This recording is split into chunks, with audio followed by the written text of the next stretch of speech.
suite, c'est le match à échelle pour le World Tag Team AEW Championship. LFI affronte Ricky Starks et Big Bill, les champions, qui affrontent FTR, les anciens champions, qui affrontent Kings of the Black Throne, qui sont Brody King et Malakai Black.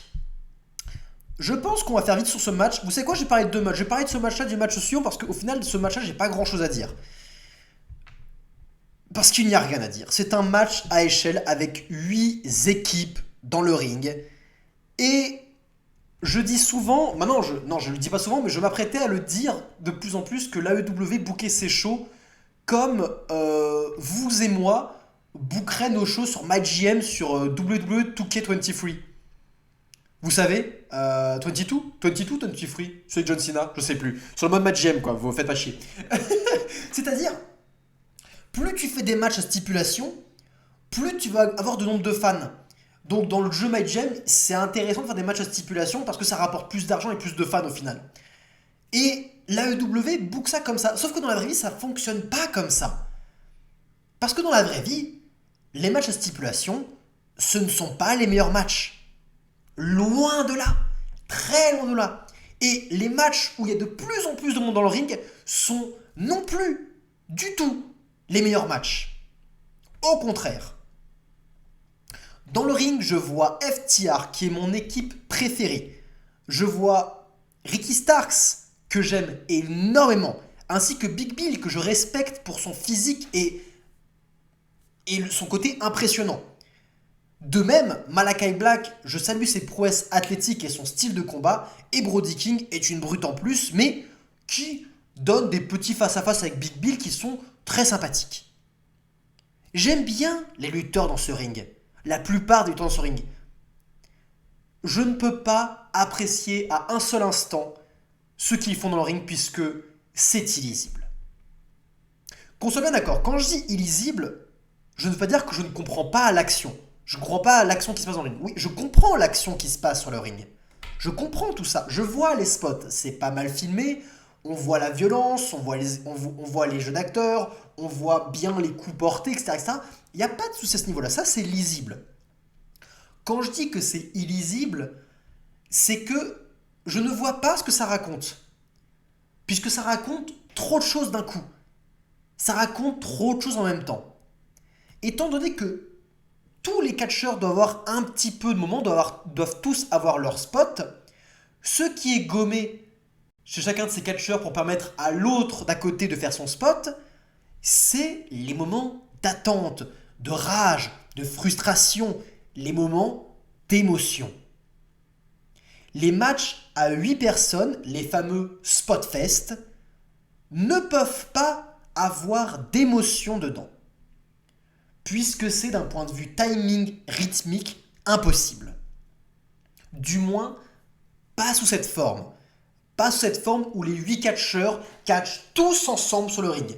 La caméra passe du coq à l'âne, passe de Ricky Stark qui court sur les cordes à Big Bill et Brody King qui se font face à face, qui passe à Dax Harwood et Cash Wheeler qui font preuve d'intelligence pour essayer d'avoir leurs ennemis, qui passe à Rouge qui ne scelle absolument rien, qui passe à le luchador qui fait la danse avec des pectoraux comme ça. Je sais pas si c'est un face ou un heel. On dirait que c'est une équipe de heel, mais le mec qui soulève la foule comme un face.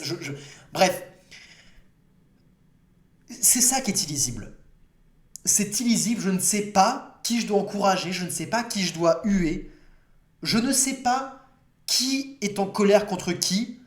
Je ne sais pas ce qui se passe. Alors oui, il y a toujours la construction, et quand tu sais la construction, tu sais que un peu le leader d'un point de vue émotionnel du match, c'est Ricky Stark, c'est celui qui est au centre de tous les enjeux, c'est lui le champion par équipe, et c'est lui qui a causé tout ce drama. Donc quand tu suis le match d'un point de vue hebdomadaire, tu sais cela. Mais quand tu regardes que le match, croyez-moi que c'est impossible de savoir que Ricky Starks est la cible et le cœur des enjeux de ce match. C'est impossible à savoir. Et ça, c'est problématique. Le match n'était pas mauvais, mais c'était un spotfest de plus, comme j'en ai vu des chier et des chier et des chier. Et je préfère 1000 fois voir une série de matchs simples avec des lutteurs différents et avec des build-up différents, sans, sans comment on appelle ça, sans stipulation, des matchs tout à fait classiques, des matchs de catch avec un arbitre dans les règles, plutôt que de voir une série de spot-fest avec bien sûr des mouvements plus extraordinaires et des objets plus extraordinaires les uns que les autres, mais où il n'y a jamais d'émotion.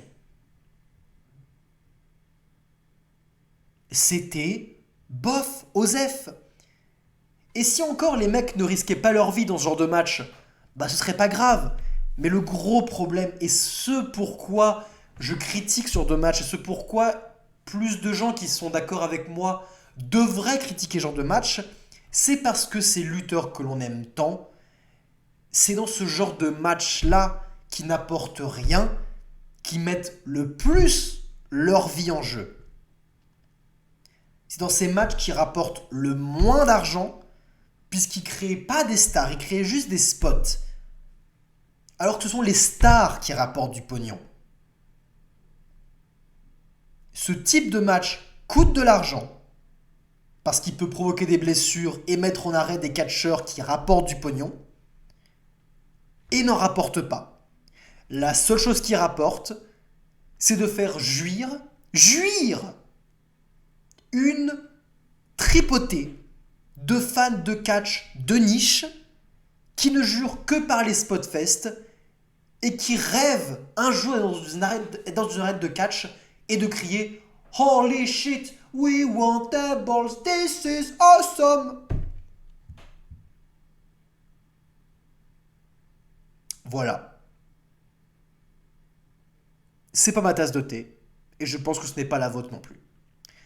Match suivant, pour faire très très court aussi, et je l'implique dedans, le championnat TBS, Chris Statlander, Sky Blue et Julia Hart s'affrontent dans un match de trio. C'est Chris Statlander, la championne. Sky Blue, elle fait des audiences grâce à son cul. je suis le podcast de Jim Cornette et souvent ils font ils regardent les audiences du show toutes les 15 minutes, à quel point les audiences chutent, dégringolent, augmentent par rapport à différents spots. Et ce qu'ils ont remarqué, c'est qu'à chaque fois que Sky Blue apparaissait, il y avait un petit pic d'audience.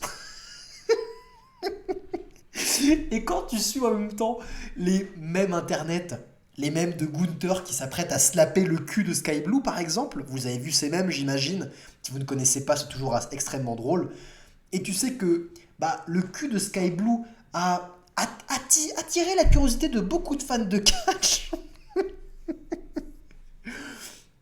C'est amusant de voir que Sky Blue, quelque part, son cul rapporte un peu de pognon à Tony Khan. Bravo Sky Blue. Tu mérites ta place dans ce match de championnat. Julia Hart, elle est manageuse de la House of Black, elle fait ça plutôt bien, mais en carrière solo, je ne vois pas trop ce qu'elle apporte, alors que Chris Statlander, c'est clairement le projet, c'est clairement la lutteuse qu'il faut propulser vers la sommet, puisque c'est elle qui est extrêmement importante pour la division. Et Chris Statlander a perdu. Elle a perdu face à Julia Hart. Chris Statlander a été en effet détrônée. Elle n'a pas subi le tombé, mais Julia Hart a fait le tombé sur le cul de Sky Blue. Julia Hart est la nouvelle championne TBS.